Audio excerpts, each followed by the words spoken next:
Every RV problem I have ever had started with something that I had forgotten before leaving.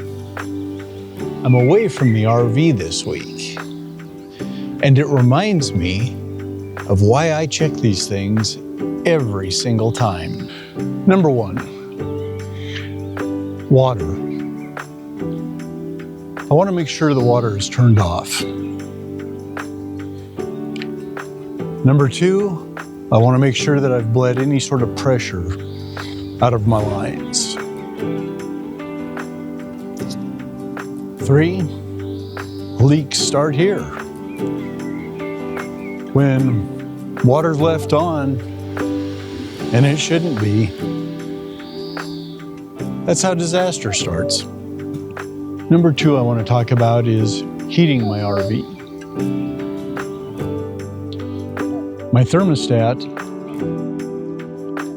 has a unique feature. It has a furnace mode, it has an air conditioner mode, and it also has an auto mode. So what I've done is I've set my furnace to 60 degrees. And then I've gone to the auto mode, which also controls my heat pump, and I've set that to 65. So my RV will be at 65 degrees as long as there's heat in the air to pull out. Once it gets down to about 30 degrees, then it'll kick over to my furnace. And then my furnace will maintain at 60 degrees until the atmosphere heats up enough to where the heat pump can kick back in. But if I set this too low, that's where I run the risk of freezing. If I set it too high, then that's where I'll waste my propane. So it's kind of a delicate balancing act. It just takes time to learn how to get that set correctly. And hopefully this time, I got it done. So the next thing I want to talk to you about is power. I want to make sure the things that I need left turned on are on, and the things that need to be turned off are turned off. I do like to make sure that my furnace and heat pump have power going to them, and my refrigerator. The other thing I want to make sure that's turned off is like my coffee makers and electric blankets. Unfortunately, I know a couple people who've lost their houses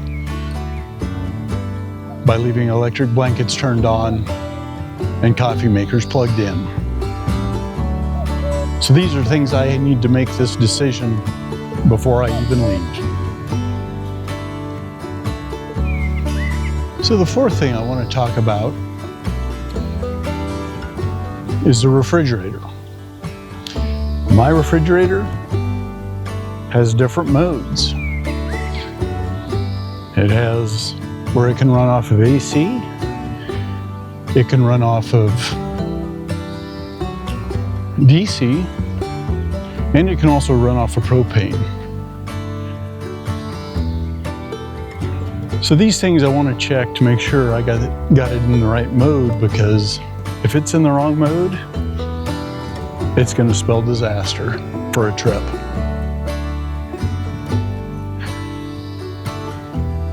And like I've said, I've only got 15 gallons of propane to burn.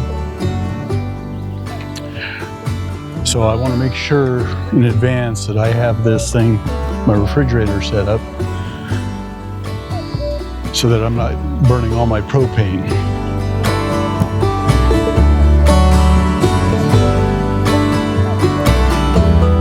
Because 15 gallons is not enough to sustain if it's in the wrong mode for me to